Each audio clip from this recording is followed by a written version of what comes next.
ప్రభునందు ప్రియులారా, నేను నా జీవిత సాక్ష్యాన్ని చెప్పమన్నారు కాబట్టి కొద్దిగా ముఖ్యంగా దాని ప్రాముఖ్యతను చెప్పి దాని తర్వాత వాక్య భాగం వెళ్దాం. కాబట్టి మొట్టమొదటిగా నా పేరు కొడకండ్ల పార్థసారథి. నేను బ్రాహ్మణ వంశములో జన్మించిన వాడను, అర్ధస గోత్రానికి చెందిన వాడను. మా నాన్నగారు సంస్కృత పండితుడు, మా అమ్మ తెలుగు పండితు. వారి కడుపున పుట్టిన ఏకైక కుమారుడు నేను. మా అక్క పుట్టిన 9 సంవత్సరాల తర్వాత నేను పుట్టాను. నేను పుట్టంగానే మా అమ్మను జబ్బున పడ్డది, అనారోగ్య పాలైంది. కాబట్టి నాకు పాలు ఇవ్వడానికి కూడా లేదు. నేను పుట్టడం 5 కిలోలు పుట్టిన. ఇక 5 కిలోలు కూడా తీయడం వస్తారు వాళ్ళు. ముందే అమ్మకు అనారోగ్యం, కడుపుల ప్రాబ్లం వచ్చింది. ఆ పల్ల అనే ఆ కాలంలో ఉంటుండే ప్రాబ్లం. దాన్ని బట్టి మా అమ్మ నన్ను మోయకపోతుండే, పాలు కూడా ఇచ్చేది కాదు. కష్టతరం నన్ను మోయడం. కాబట్టి ఆ విధంగా నేను పుట్టిన కొద్ది మాసాలకు, అంటే ఒక 1 year వచ్చి 1.5 year ఎప్పుడు కానీ తెలియదు, మా అమ్మ చనిపోయింది. మా అమ్మ పోలిక కూడా నాకు తెలియదు. కాబట్టి నేను మా తండ్రి గారే నన్ను తండ్రిగా ప్రేమించి నన్ను పెంచి పెద్దవాడిని చేశాడు. కాబట్టి చిన్నప్పటి నుంచి బ్రాహ్మణ కులములో జన్మించాను గనక, అర్ధస గోత్రానికి చెందినవాడు గనక ఈ పూజ పునస్కార యజ్ఞాలు యాగాలు రోజు ఉదయకాలం లేచి 4 గంటలకు 5 గంటలకు లేచి స్నానం చేసి మడిగట్టుకొని పూజలు పునస్కారాలు ఇంట్లో చేసేవాడిని. ఆ విధంగా నా భక్తి దైనందిన జీవితంలో సాగుతుంది. స్కూల్కి వెళ్ళేవాడిని, స్కూల్లో చదువుతున్నవాడిని. స్కూల్లో చదువుతున్నప్పుడు ఎవడైనా అప్రాస్తుడు, అంటే ఒకవేళ పాపి కానీ కులం తక్కువడు కానీ ఎవడన్నా తాకుతే ఆ పాపం నాకు చుట్టుకోగలే అని చెప్పేసి ముందే మా నాన్నగారు చాలా కేర్ఫుల్గా దాన్ని చేసేవాడు. కాబట్టి అవన్నీ నేను చేసుకుంటూ వాళ్ళందరికీ చాలా త్వరగా ఉన్నాను. అయితే క్లాసులో ప్రతిసారి సార్ ఏం చెప్పినా నేను ఫస్ట్ ఉండేవాడిని. ఏదైనా క్వశ్చన్ వేసానని ఫస్ట్ ఆన్సర్ ఇచ్చేది నేనే. బట్ నన్ను ముందు బెంచ్లో కూర్చోబెట్టేవాడు. అడిగిన వెంటనే నేను ప్రతిదానికి ఆన్సర్ ఇచ్చేది, సార్ ఖుషి అయ్యేవాడు. ఇక వెనక మొద్దులు ఉంటారు కదా ఎట్లయినా, ఇక మొద్దులకు దెబ్బలు పడుతుంటే నేను లోపల ఖుషి అయ్యేటోని. బాగా దంస్తున్న కొడుకులు నేను బాగున్నా నేను అని నా లోపల అది అతిశయం ఆటోమేటిక్ వచ్చేస్తుంది. కాబట్టి ఆ విధంగా నేను క్లెవర్ స్టూడెంట్. అంటే నాకు అన్ని సబ్జెక్టులు 90 అబోవ్ ఉంటుంది. కానీ ఒక ఇంగ్లీష్ ఒకటే నాకు నచ్చదు. నాకు ఎప్పుడు ఇంగ్లీష్ చదివేటప్పుడల్లా ఎవడు పెట్టినరా, అది నా తెలుగు కాదు, నా భాష కాదు, ఇది ఇంగ్లీష్ పెడతారు, దీన్ని చదవమంటారు, ఇది చదవకపోతే దెబ్బలు పడతాయి, ఫెయిల్ అవుతాయి, ఇదేం కథ, మన భాష కూడా కాదు, ఎందుకు పెట్టిన దీంట్లో అనిపించేది నాకు. కానీ సబ్జెక్ట్లో ఉన్నది కనుక చదవక తప్పదు కనుక ఇక చదివేవాడిని. అన్నిట్లో 80-90 పైన ఉంటాయి, దీంట్లో మాత్రం 50 ఉంటాయి సగం. ఏదో సబ్జెక్ట్ కాబట్టి చదివాను, కాబట్టి అలా పాస్ అవుతూ వచ్చేవాడిని. కాబట్టి ఆ విధంగా నేను క్లాసులో క్లెవర్ స్టూడెంట్ వల్ల అన్ని చెప్పడం వలన పక్కనున్న నా స్నేహితులకు అందరికి దెబ్బలు పడాయి. చూడరా పార్థసారథి ఎంత బాగా చెప్పేవాడు, అసలు దరిద్రులారా ఎట్లున్నారా మీరు, ఒక్కడు కూడా మొద్దు ముఖంలారా, చదవరారా ఇంటికాడ అని చెప్పేవాడిని కొట్టేది. కాబట్టి నాకు ఒక చిన్న పిల్లక ఉండేది ఇంకా స్కూల్లో వెళ్ళి. కాబట్టి వీళ్ళు వెనక పెంచి వాళ్ళు ఏం చేస్తారు, ఇక ఈ అమ్మాయి వీడు బాపనుడు ఊకే చెప్తారు, మనకు దెబ్బలు పడతాయి ఏమరా అని చెప్పి కోపం వచ్చి ఊకే పిల్లక గుంజేటాడు. అది సహజమే ప్రతి స్కూల్. నాకు అట్లా అనిపిస్తే నాకు బాధ అనిపించేది. సార్ వీడు అది చేస్తుంటారు అంటే ఏమరా అట్లా చేస్తున్నావు అని దెబ్బలు పడేటి. ఆయన ఆ విధంగా చేసేవారు.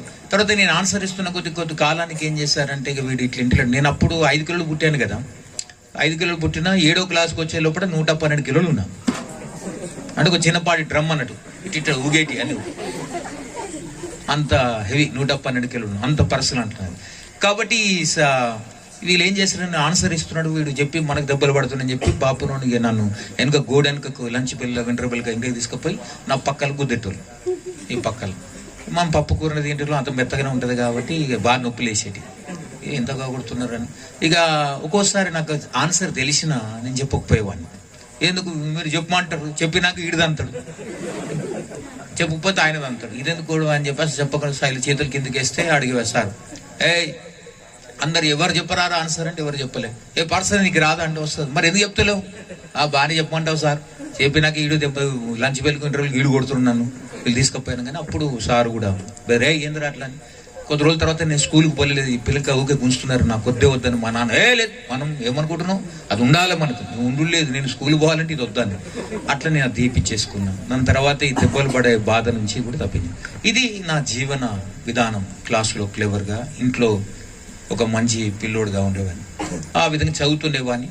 కానీ లోపల ఈ పాపపు కార్యాలు అనేక ఉండేటి, అది బయటికి కనబడలేదు. 3 పూటల స్నానం చేసేవాడిని. కాబట్టి చాలా బాగుండేవాడిని. నేనే రోజుకు 3 ఈ కుంకుమ పసుపు అర్చన ఈ 3 ఏళ్ళకు ఉండేది. ఎప్పుడు గోర్లలో కూడా పసుపు కుంకుమ ఉండేది.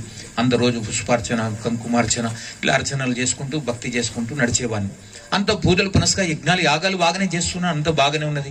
అయితే నేను 7 ఫాస్ 8కి వచ్చే లోపటన అది 114 కిలోలుగా ఆ స్థాయికి వచ్చేసిన. అప్పటికి చిన్నపాటి డ్రమ్ అన్నట్టు ఆ విధంగా. అయితే నా స్నేహితులందరూ ఏం చేశారంటే, ఈ బాపునోడు వీడు ఉన్నంత కాలం మనకు దెబ్బలు పడక తప్పదురా, వీనితోటి చదవకపోవు మనం పాడదు, ఆడదాకా వీడు కొట్టి చంపుతారు సార్లు మనం కవసలి. కానీ ఏం చేస్తారో తెలియదు. కానీ ఒకరోజు స్కూల్లో ఆడుకునే టైంలో గ్రౌండ్లో ఆడుకుంటున్నాం.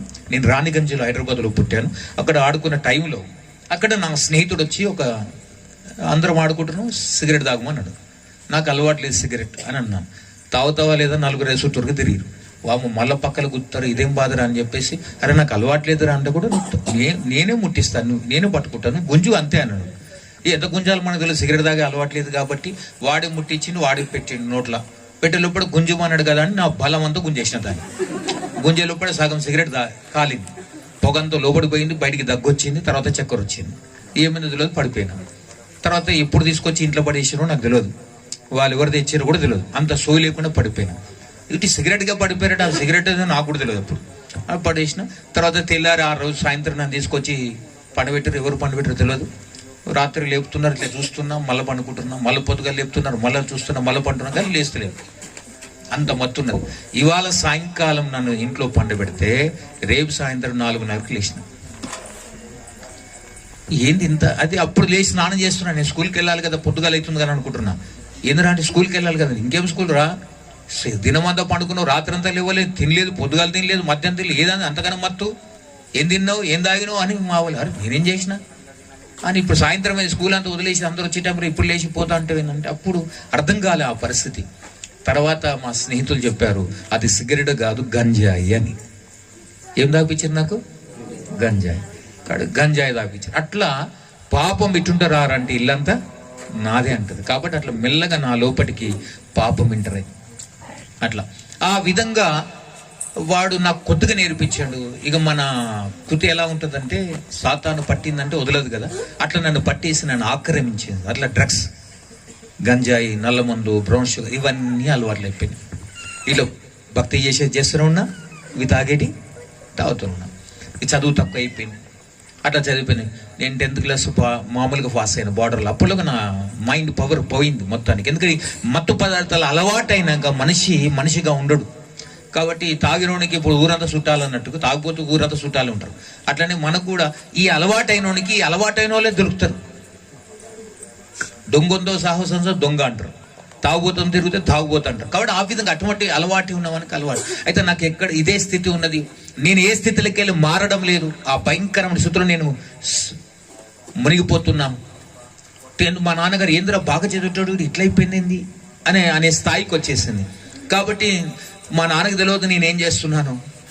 కాబట్టి ఆ విధంగా నేను తాగి భయంకరంగా నా జీవితాన్ని 114 కిలోలు ఉన్న నేను మెల్లమెల్లగా అస్థి పంజరంలాగా తయారవుతున్నాను.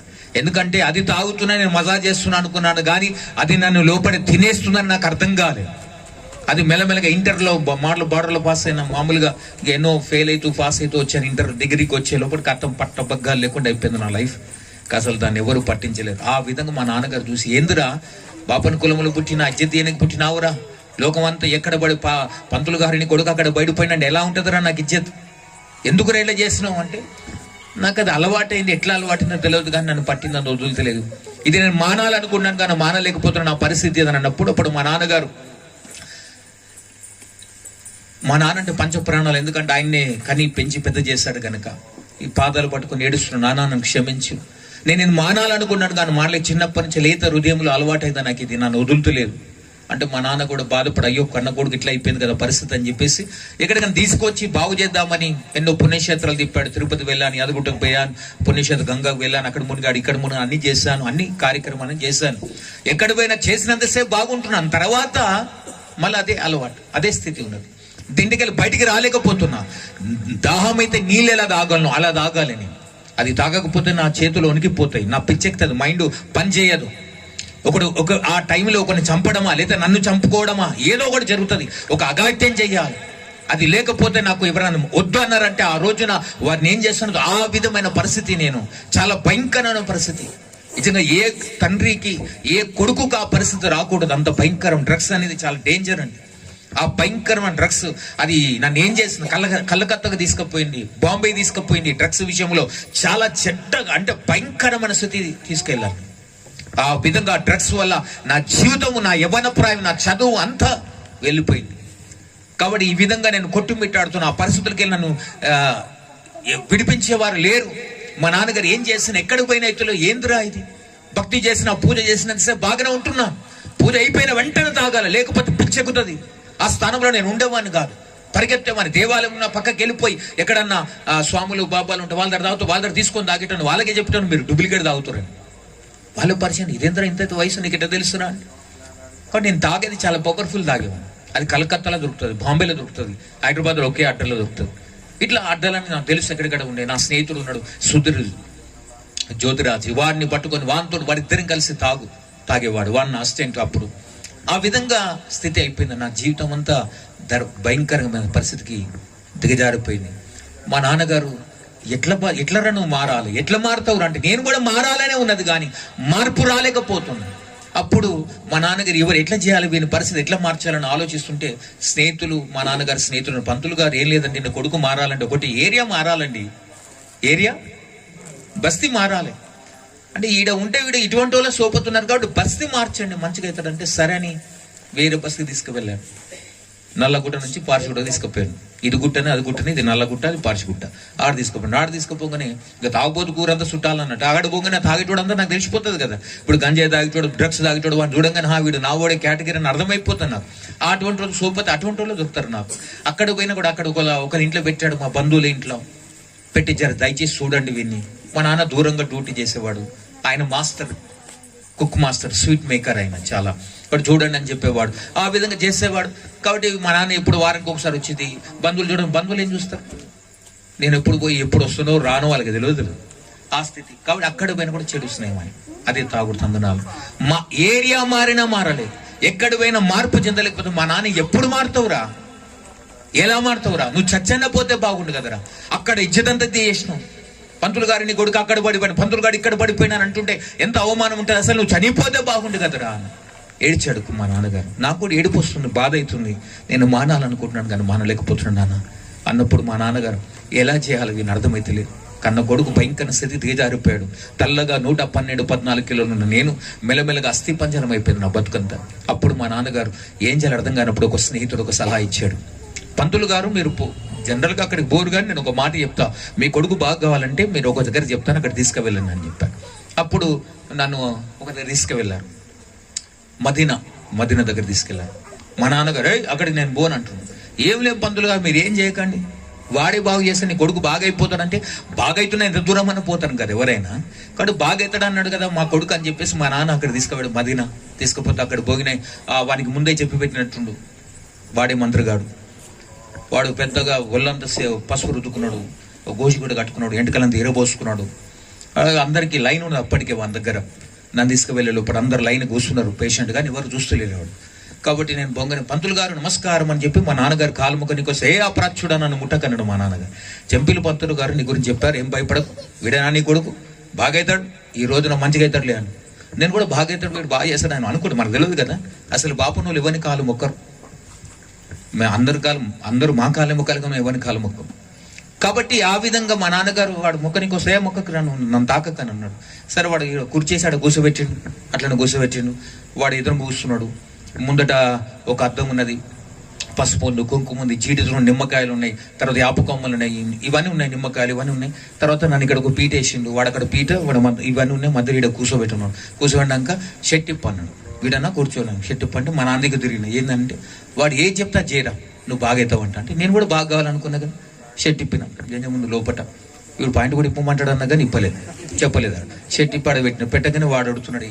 అడిగే లోపట ఇంకేం చేయమంటాడు అనుకుని కూర్చున్నాడు. వాడేదో మంత్రం చదివిండు, వాని తెలిసిన భాషలో వాళ్ళు మంత్రం చదివిండు. పసుపు కుంకుమ 2 పట్టుకుంటూ నా ముఖం మీద కొట్టిండు. ఇదంతా నెత్తి మీదకి వెళ్ళి పడ్డది, ఇట్లా దులుపుకుంటున్నాం. దులుపుకుంటా ఇప్పుడు చెప్పు నీ పేరు అని అన్నాడు.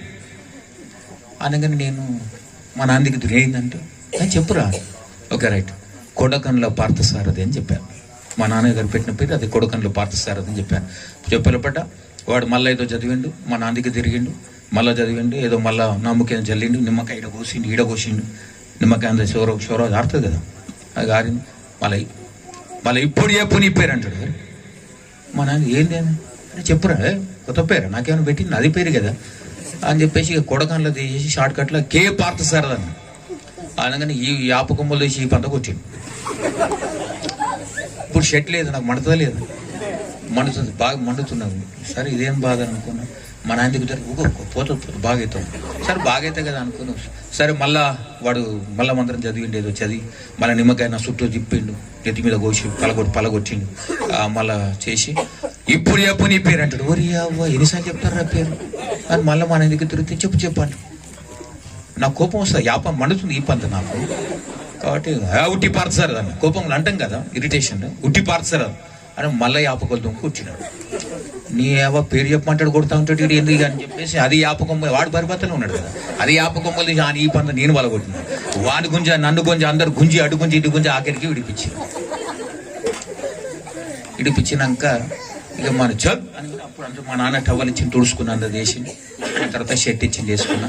అప్పుడు పంతులు గారు వీనికి పెద్ద దయ్యం ఉంది నాతోడు కాదు, వీని తీసుకపో లేదు ఇటు చంపుతట్టున్నాడు అని నన్ను తీసుకొచ్చారు. తీసుకొచ్చిన తర్వాత అరే ఏంది వాడు కరెక్ట్ చెప్పిన, అవురా నువ్వు కరెక్ట్ చెప్పినావు, వాడే దయ్యంగా ఉన్నట్టున్నాడు, వానికే పెద్ద దయ్యం ఉంది నిన్నంటాడు మళ్ళా అని అన్నాడు. మా నాన్నగారు తీసుకుని వెళ్ళిపోయారు. ఇంక బయటకు వచ్చేసాను, కొంచెం దూరం పోగిన మా నాన్నకు నేను దొరకకుండా వెళ్ళిపోయాను, తప్పించుకున్నాను. మళ్ళీ 3 రోజుల కనబడలేదు. అఫ్జల్గంజ్ బస్ స్టాండ్ కింద ఒక చిన్న పార్క్ ఉన్నది, ఇప్పుడు కూడా ఉన్నది అనుకుంటా పార్కు. అక్కడ పార్కులో ఆ పార్కు దగ్గర అక్కడే ఉండిపోయాను. అక్కడిని తాగి పడిపోయాను. డ్రగ్స్ ఎంత భయంకరం అంటే మనిషిని దిగజారుస్తుంది, లైఫ్ అంతా చేంజ్ చేస్తుంది. ఆ విధంగా నా మత్తు పదార్థాలు నా జీవితాన్ని నాశనం చేశాయి. అక్కడికి వెళ్ళి ఎవరు నన్ను పైకి లేపేవారు లేరు. ఆ స్థితిలో నేను నా పరిస్థితిని నన్ను గమనించే వారు ఎవరు లేరు. మా నాన్నగారికి ఎందుకు రాను పుట్టి అని బాధపడుతున్నాడు. నేను కూడా బాధపడుతున్నాను, మారాలనుకుంటున్నాను కానీ అది మారలేకపోతున్నాను. ఆ స్థితికి వెళ్ళి నన్ను ఎవరు విడిపించేవారు లేరు. ఆ టైంలో అదే నేను ఆ రోడ్లో నడుచుకుంటూ వెళ్తున్నాను. ఒకరోజు నా స్నేహితుడు కలిశాడు. నా చిన్ననాన్న స్నేహితుడు 6వ క్లాస్ దాకా నాతో కలిసి చదివాడు. చూసారే నువ్వు పార్థసారథి కదా అని అడిగాడు. అవును. అరే పంతులు నువ్వేంద్రా ఎక్కడున్నావు అని అంటున్నావు. అంటే నేను ఇక్కడేందో మా బంధువుల దగ్గర ఉన్నా, ఇట్లా పోతున్నా అంటే అట్లన్నా. అరే నన్ను గుర్తుపట్టినావు అంటే నేను గుర్తుపట్టలేదు, వాడు నన్ను గుర్తుపట్టాడు. ఏంది ఇంత బక్కగా అయినావు, తెల్లగుండే నల్లగా అయిపోయినావు, బక్కగా అయినావు, ఏంటి ఇంత అని అడుగుతున్నాడు. అంటే నేను బాగానే ఉన్నాను కదా అని అనుకుంటున్నాను. నేను బాగానే ఉన్నా, అదేం లేదంటే నేను గుర్తుపట్టినవరా, నా పేరు రా ప్రేమరావు నా పేరు అని అంటున్నాడు. ప్రేమరావు అరే నువ్వా అని ఇట్లా మాట్లాడుకున్న ఫ్రెండ్స్, చిన్ననాటి స్నేహితుడు కనుక మాట్లాడని చేసినాక నేను ఇట్లా కలుపుతున్నా గంజాయి, దాంట్లో నింపుకొని తాగుదామని. వాడు చూస్తున్నాడు, ఏంటిదండి బాగుంటుంది రా తాగు, గాలి తేలిపోతావు, ఆకాశం తేలినట్టుంటుంది తాగనని చెప్తున్నాను. లేదు పార్తీ తాగొద్దు, మంచిది కాదు, లంగ్స్ ఖరాబ్ అయితే, లివర్ ఖరాబ్, అన్ని ఖరాబ్ అయితే పార్తు అని అన్నాడు. నేను ఆల్రెడీ ఖరాబ్ అయినా, ఇంకేం ఖరాబ్ అవుతుంది, అన్ని ఖరాబ్ అయిపోయి ఉన్నాయి బాబు, ఏం కాదనుకుని. అయితే వాడు వద్దు పార్త నా మాట విని తాగకని వాడు చేయి పట్టుకుని కట్టి చేయి వదిలిపెట్టు, లేదు పార్త నా మాట విని తాగు, నువ్వు చెప్పకొదిలే. మా నాన్న చెప్పి నన్ను వదిలేసాడు, నా బంధువులు వదిలేసాడు, ఎవడేం చేస్తారా వదిలేసాను. అట్లే ఉన్నది, ఆ స్థితిలో ఉన్నా నేను. ఆ స్థితిలో వాడు రోజు అదే తొవ్వలు పోతున్నా కదా, వాడు రోజు కనబడాలని నాకు, వద్దు పార్త ఇది తాగు, ఇది తాగడం వల్ల ఇవి ఖరాబ్ అయితే అవి ఖరాబ్ అయితే అన్ని చెప్పి మనుషులందరూ ఇష్టానుసారంగా ఇట్లా బతుకుతున్నారు. అందరూ మనం ఇట్లా చేయడం వల్ల నువ్వు నరకములో అగ్ని ఆరదు, పురుగుతో దాంట్లో కాలిపోతావు పారుతానంటున్నాడు. నరకం ఉన్నది, నువ్వు చనిపోయినాక నరకం ఉంటుంది, నరకంలో కాలుతావు. అంటే నేను నరకమా యమగుండమా, ఎవరు చెప్పిడరా నేను నరకం యమగుండం పోతాను, నేను ఎవరినో తెలుసు అసలు, నేను బ్రాహ్మణ గుండం ఒట్టిన హరితసాగోతాను, చంద్రవాణి జంజోపదేశం యజ్ఞోపదేశం చేసిన వాడిని, నేను ఎవరా నరకానికి పోయేటోడు యమధర్మాన్ని, నన్ను ఎవరు తీసుకుపోతారు అక్కడికి, చాలు బుద్ధి లేదా నీకు తెలియదా అని అతనితో అంటున్నా నేను. లేదు పార్థ, ఎవరి కులంలో పుట్టి ఎవరైనా పుట్టు, పాపం చేసావా ఆ పాపానికి శిక్షను పొందవలసిందే, అది నరకం అని. అంటే వాడి దగ్గర నీకు తెలియదురా, నీకు ఎంత చెప్పినా అర్థమైతే లేదు, నేను బాపును నాకు నరకం ఉంటుంది, మాకు మోక్షం ఉంటుంది అని చెప్పి వెళ్ళిపోయినాక వాడు మళ్ళా ప్రతిరోజు వచ్చి ఇదే చెప్తుంటే కోపం వచ్చి, చెప్తున్నావు దిమ్మకు లేదా, నాకు వద్దని చెప్తున్నా కదా, నాకు వద్దు, మా నాన్న చెప్పి వదిలేసి నాకు చెప్పాను. అయితే మనుషులందరూ ఇష్టానుసారంగా జీవించి ఇట్లా పాపం చేసి నరకానికి వెళ్తున్నారని చెప్పి దేవదేవుడు ఆకాశం నుంచి ఈ లోకానికి వచ్చి మానవుడిగా అవతరించాడు. ఆయన పేరు యేసుక్రీస్తు. ఆయన తప్ప నేను రక్షించేవారు లేడన్నాడు. హల్లెలూయా. ఫస్ట్ టైం నా యేసుక్రీస్తు మాట విన్నవన్నోట. నా కోపం వచ్చి యేసుక్రీస్తు అంటే పేరు నువ్వు క్రైస్తవుని వాడగిన అంటే లేదు పార్థ, నేను కూడా నీలాగనే సినిమాలు షికారులు తిరిగేవాడిని, నీతో చదివాను, ఇష్టమని జీవించేవాడిని. నా దేవుడు నా జీవితాన్ని మార్చేశాడు. ఈరోజు నీ జీవితాన్ని మార్చడానికి సిద్ధంగా ఉన్నాడు. నిన్ను విడిపించేవాడు దేవుడు తప్ప ఇంకెవడు విడిపించలేడంటే, నాకు ఈ కులం తక్కువ, దేవుడు వద్దు అని చెప్పాను, వెళ్ళిపోయాను. నాకు ఇంకోసారి దేవుని గురించి చెప్పకు, ఈ దేవుడు నాకు వద్దని చెప్పి వెళ్ళిపోయాను. వెళ్ళిపోయిన తర్వాత అక్కడికి వెళ్ళి మెల్లగా వెళ్ళిపోయాను. తెల్లారి మళ్ళా కలిసినప్పుడు నా మాట విని పార్థ అని చెప్పి వాడు మరలా మాట్లాడుతున్నా, నా మాట విని పార్థ అని ప్రతిరోజు ఇలా కలుసుకుని చెప్తుంటే కోపం వచ్చి ఒక దెబ్బ కొట్టాను. అరే, దేవుని ఫ్రెండ్షిప్ ఉండాలంటే దేవుని తీసుకురా. ఒక మధ్యన ఒక దెబ్బ కొట్టాను, చిన్న పలిగింది, రక్తం గారింది. నాకు బాధ అనిపించింది, అయ్యో నా ఫ్రెండ్ని కొట్టాను కదా అని. కానీ ఏం చేయాలి, వాడు దేవుని తీసుకొస్తున్నాను, కోపం కొట్టి వెళ్ళిపోయాను. నా మాట విని పార్థ, చనిపోతావు పార్థ, లంగ్స్ ఖరాబ్ అయితే, లివర్ ఖరాబ్, హార్ట్ ఖరాబ్ అయితే, అన్ని వద్దు పార్థ, వదిలే పార్థానంటే నేను వదలలేను, అది నన్ను వదలదు కూడా అని చెప్పాను. అయితే అన్నాడు, యేసు తప్ప నేను విడిపించేవాడు ప్రపంచం లేడని చెప్పాడు. అంత కొట్టి పంపించాక తెల్లారు ప్లాస్టర్ వేసుకొచ్చి మళ్ళా చెప్తున్నామా, నా మాట విను పార్థ, ప్లీజ్, దేవుడు నిన్ను రక్షిస్తాడని. నాకు ఇరిటేషన్ వచ్చింది వాడు చెప్తుంటే. కానీ ఒక మాట నా హృదయంలో గుచ్చుకుంది.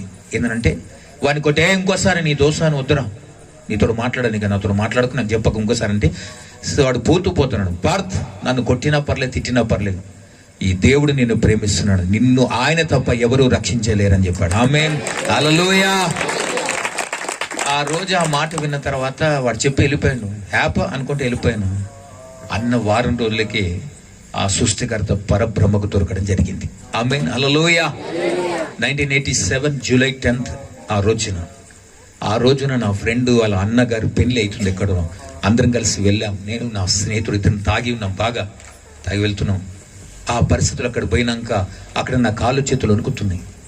ఫుల్ ఎప్పుడు తాగాను, అన్ని తాగే ఉన్నాను, నాకు ఎప్పుడు ఏం కాదు. పులి బాటలు తాగిన నిషే కదా, నేను తాగితే అంత భయంకరంగా ఉంటుంది. అంత భయంకర తాగి ఉన్న మత్తు పదార్థాన్ని కోసినా ఏం కాదు. అప్పటి టైంలో అంత స్థితిలో ఉన్నా కూడా నాకేం కాలేదు. కానీ ఆ రోజు నా కాళ్ళు చేతులు వణికిపోతున్నాయి, కాళ్ళు వణికిపోతున్నాయి. ఏం చేయాలో అర్థమైతలేదు, భయం అవుతున్నది.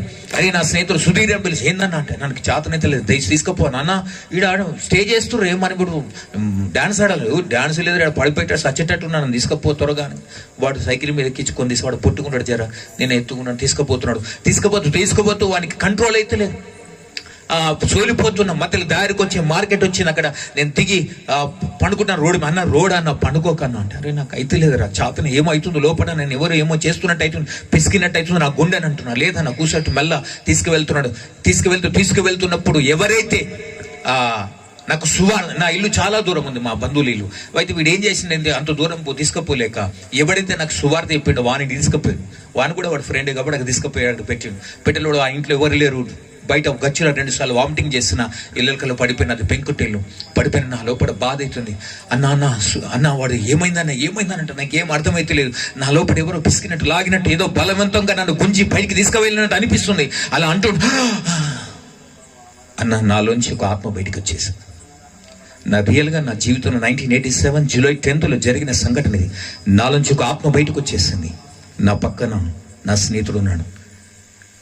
నా గుండె మెల్ల కొట్టుకుంటుంది.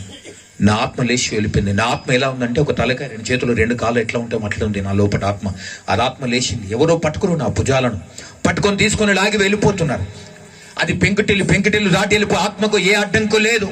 ఆ పెంకుటిల్లు దాటి వెళ్ళిపోతున్నాడు. అది ఎవరు తీసుకొని వెళ్ళిపోతున్నారు, ఎవరు పట్టుకున్నారో నాకు అర్థమైతే లేదు. కానీ ఆ భుజాలు పట్టుకొని తీసుకొని లాగి వెళ్ళిపోతున్నారు. అలా ఎత్తైన స్థలానికి తీసుకొని వెళ్ళిపోతే చాలా మేఘాల మీదకి వెళ్ళారు. అక్కడికి వెళ్ళి మరలా కిందికి దింపుతున్నారు.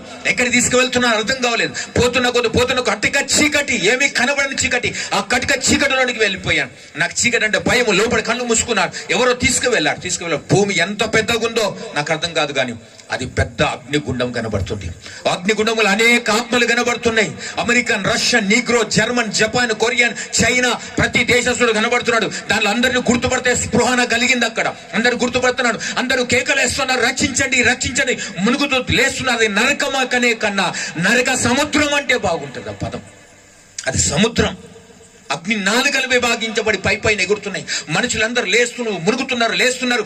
కండలు ఇట్లా ఊసిపోతున్నాయి, గుడ్లు ఊసిపోతున్నాయి. ఇవన్నీ పొక్క కనబడుతుంది. మళ్ళా మురుగుతురు, లేస్తురు. యాతన, అది నరక యాతన. అది ఆ యాతన అనుభవిస్తున్నారు. రక్షించండి రక్షించండి కేకలేస్తున్నారు. నేను దాంట్లోకి నన్ను ఎంతసేపు పంపించిన తొలగా నేను వెళ్ళి దాంట్లో పడేసి ఎవరున్నాను వదిలేగానే ఏంటిది ఏ లోకం నాకు అర్థమైతలేదు.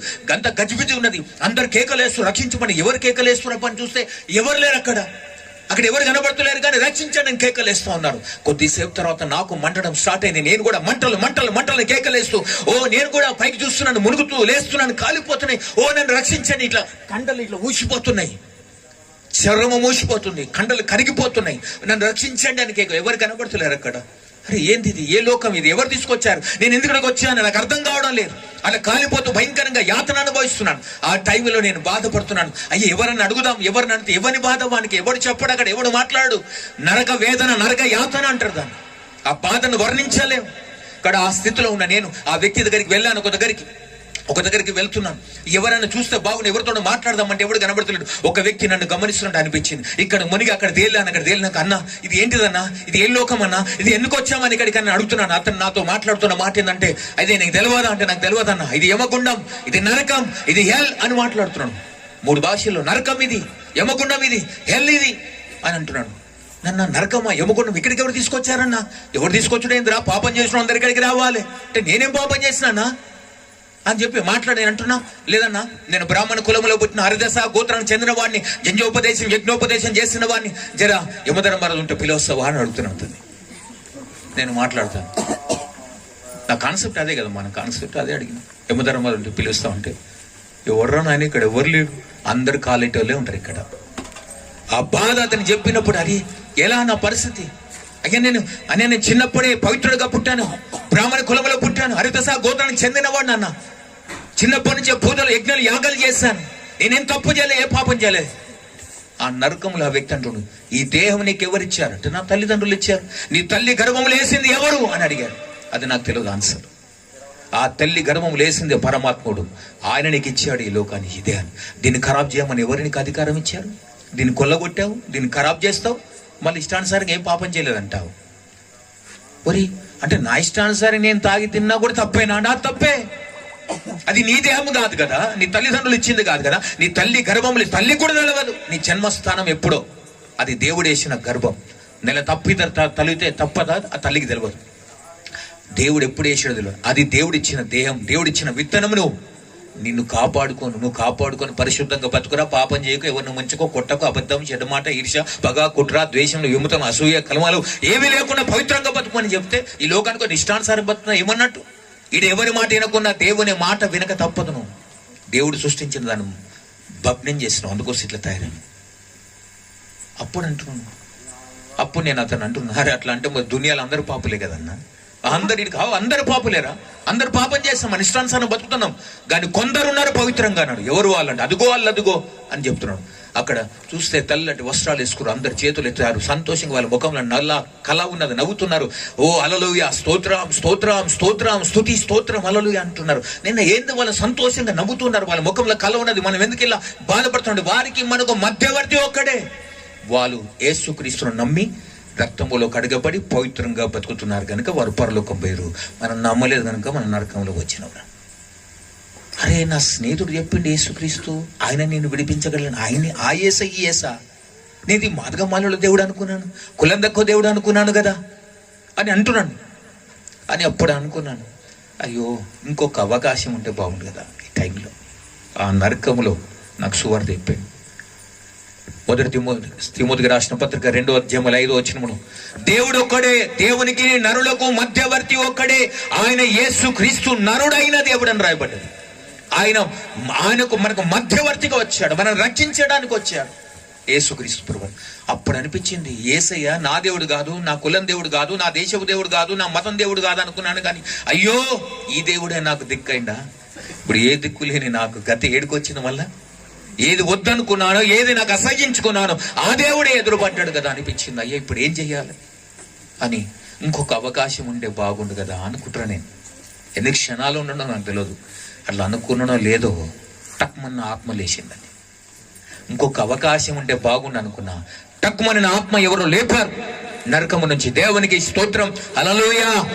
ఎవరో భుజాలు పట్టుకొని మళ్ళీ లేపుకొని వెళ్ళిపోతున్నారు. ఇక్కడికి పోతున్నారు, ఇంకెక్కడ తీసుకువెళ్తారు నాకు అర్థమైతలేదు. ఎవరు కనబడుతులేరు కానీ పట్టుకొని లాగి వెళ్ళిపోతున్నారు. అలా తీసుకుపోయి మళ్ళా ఆ చీకటి ఆ నరకం బయటకు వచ్చాను, చీకటి గర్భం నుంచి బయటకు వచ్చాను, ఆ మేఘం దాటి అన్ని మేఘాలు దాటి మళ్ళా కిందికి దిగుతున్న కొద్దీ ఈ భూ ప్రపంచం ఎంత ఉందో తెలుసు, అసలు ఏమంత జలమయం ఈ భూమే కనబడదు, శూన్యం అంతా ఏం లేదండి.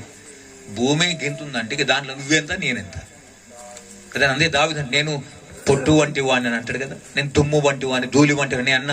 దావీదు బైబిల్ చదువుతాను, దుమ్ము ధూళి అంటే ఏందా బాబు, ఇంత రాజుని చేసినాక అంటే నిజంగా ఎంత రాజు అయినా ఎంత కింగ్ అయినా నువ్వు దుమ్మువే ధూళివే. దేవునికి స్తోత్రం, హల్లెలూయా.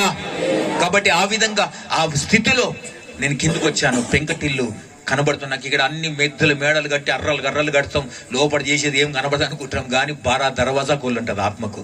దేవునికి అన్ని కనబడతాయి, నువ్వు చేసే ప్రతి పాపం కనబడుతుంది. కాబట్టి ఆయన ఆ పెంకుటిల్లు ఓపెన్ చేసి ఉన్నది, లోపల పోయాను. పైనుంచి తెలిసి ఉన్నది, కనబడుతుంది. నా పక్కన నా స్నేహితుడు ఉన్నాడు, వాడు పిలుస్తున్నా అన్నా అన్నా అని. నా పక్కన ఇంకో స్నేహితుడు ఉన్నాడు, నాకు సువార్త చెప్పి నా ఇంటికి తీసుకువెళ్ళాడు కదా. అతను వచ్చి ఏందిరా మా ఇంట్లో పడిపోయిండు అంటే, అన్న ఇట్లా పడిపోయిండు అన్న అని అంటుంటే, వాడు అయ్యో ఇదేం కథ అని బాధపడుతుంటే నీ ఇట్లా దిగులు పడుతుంటే వాడు ప్రార్థన చేసి యేసయ్యా అయ్యా కార్యం డాక్టర్ని తీసుకొచ్చారు. నాకు వినబడుతుంది, కానీ ఎంత వినబడుతుంది అంటే వాడు గట్టిగా మాట్లాడితే హలో హలో హలో అని వినబడుతుంది, అంత స్లోగా వినబడుతుంది. అయితే ఇట్లా నా ఇంట్లో పడిపోయాడని చెప్పేసి డాక్టర్ని తీసుకొచ్చి డాక్టర్ చూశాడు, ఎవరు పెద్దవాళ్ళు లేరు. ఏమైంది అంటే, ఏమో సార్ ఇట్లా పడిపోయింది సార్ అంటే, డాక్టర్ నాడు చూస్తాడు, ఇవన్నీ చూస్తున్నాడు, నాకు వినబడుతుంది. డాక్టర్ మెల్లడి మాటలు వినబడుతున్నాయి. డాక్టర్ చూసి అంటున్నాడు, లాభం లేదు, గుండె నిమిషానికి 50 సార్లు కొట్టుకుంటుంది, గుండె చల్లపడి ఆ బీపీ డౌన్ అయిపోయింది, పల్స్ రేట్ పడిపోయింది, చచ్చిపోయి దగ్గరకు వచ్చాడు, త్వరగా గాంధీ గుస్మాని తీసుకపోయి, ఎవరు పెద్దవాళ్ళు లేరా, చనిపోతాడు వీడు, 10 నిమిషాలు బతకడు ఎక్కువ అని డాక్టర్ చెప్పి వెళ్ళిపోయాడు. ఆ పరిస్థితిలో నా స్థితి ఎంత భయంకరంగా అంటే, ఎవరు నన్ను బాగు చేసేవాళ్ళు. ఆ టైంలో నా స్నేహితుడు ఏదో పుస్తకం తెచ్చి చదువుతున్నాడు, నశించిన దాన్ని వెతికి రక్షించిన ఒక మనిషి కుమారుడు వచ్చాను అని చెప్పి 2 మాటల వాక్యం లేదో చదివాడు. పేపర్ తిప్పి అక్కడికి వెళ్ళి నాకు ప్రార్థన చేయడం మొదలు పెట్టాడు. ప్రార్థన చేస్తున్నాడు. ప్రార్థన చేసేసి నా స్నేహితుడయ్యా, ఇతను మరణించడానికి వీలేదు, మరణమా రోగమా సాతానా బిడ్డను వడిచి పొమ్మని ఆజ్ఞాపిస్తున్నాడు. అతను ప్రార్థన చేస్తుండు, అక్కడ నా ఆత్మ లేచిందన్నట్టు. హల్లెలూయా. అతను ప్రార్థన చేస్తుండు, నా లోనికి వచ్చేసాను,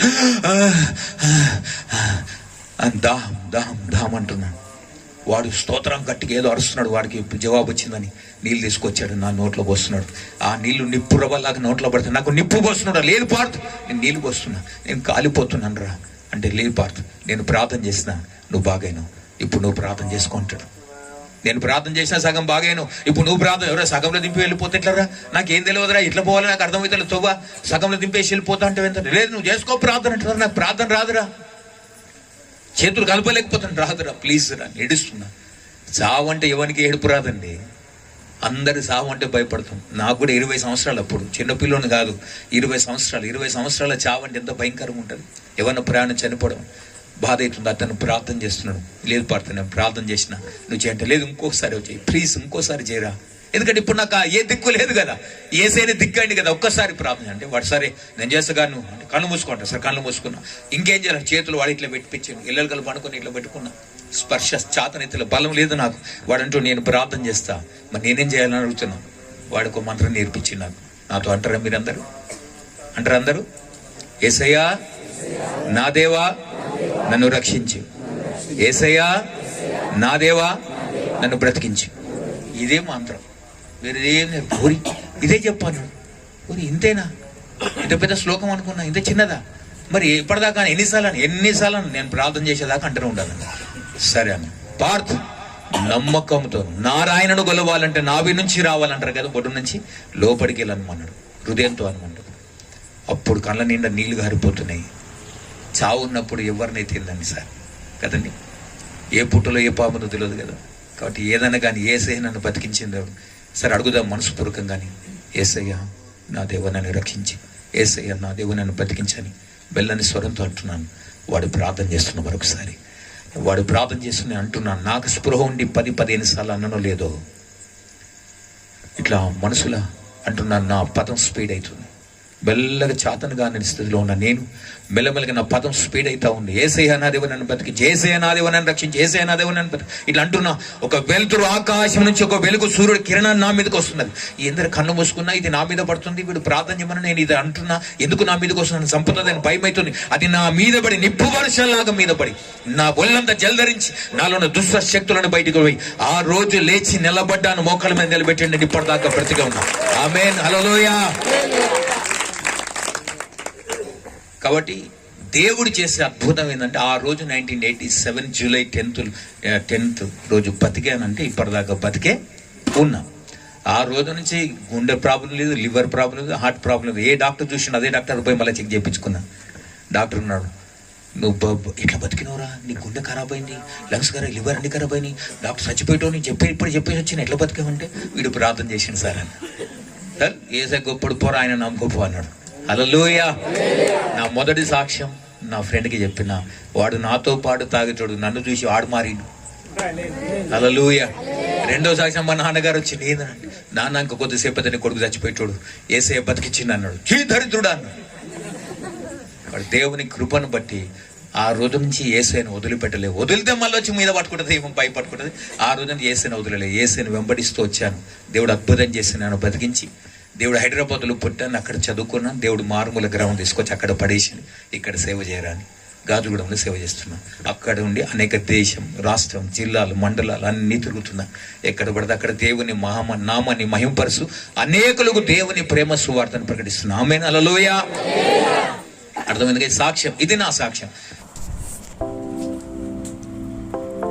Thank you for watching.